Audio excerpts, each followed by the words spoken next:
To say that the Renault Duster is a success is being a little tight-fisted with the compliments. You see, in the 3 years after its 2013 release, Renault sold over 10,000 units up until 2016, and then it got a facelift. They made it even better than before, giving it new headlights, new taillights, a host of new colors to choose from, black alloy wheels.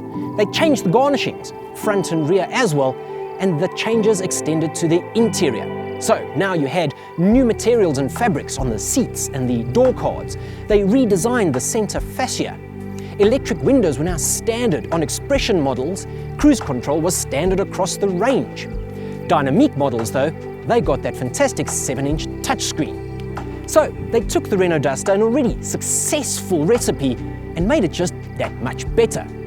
This is now the 1.5 dCi Dynamique, and it's the 4x4 with a manual gearbox. And I'll tell you what, it's actually quite good. My initial impressions of the Duster left me walking away thinking that I wouldn't spend my money on it, despite how good it actually is. Well, I'm pleased to report that these updates have now changed my mind. I would comfortably spend my money on a Renault Duster. I really do enjoy driving it.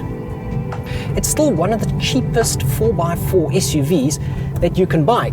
It comes in at just under 310,000 Rand, so it represents great value for money. The motor is the tried and tested 1.5 litre turbodiesel 4-cylinder engine. And as such, it makes 80 kilowatts and 240 newton meters of torque, but it's the combination of engine and gearbox that A, makes this quite frugal, with Renault reporting 5.2 litres per 100. We're sitting at just over 6 here, but makes it very enjoyable to drive.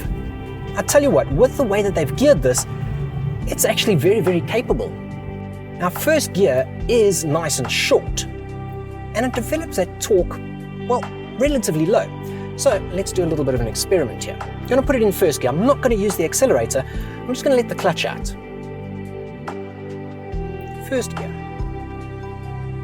Second gear. I'm still not touching the accelerator. Third gear. I have to ride the clutch a little bit, but this road is nice and level. Fourth gear. There we only pick up a little bit of a shudder. In fact, it's becoming a bit uphill now. Fifth gear, still haven't touched the accelerator.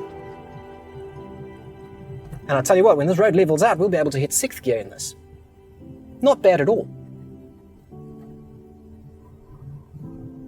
Still haven't touched it, actually. Still haven't touched it.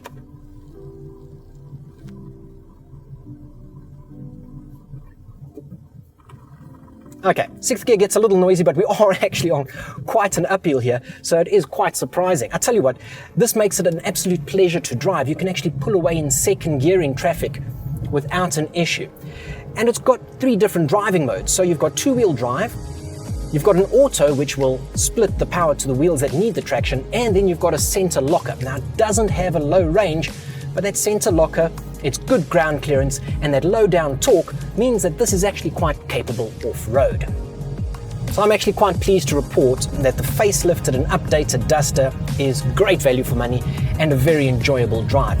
Spacious, quiet, and it's really economical. Now, the new Duster is due for release later this year, which means that now's a great time to pick up a great deal on this one.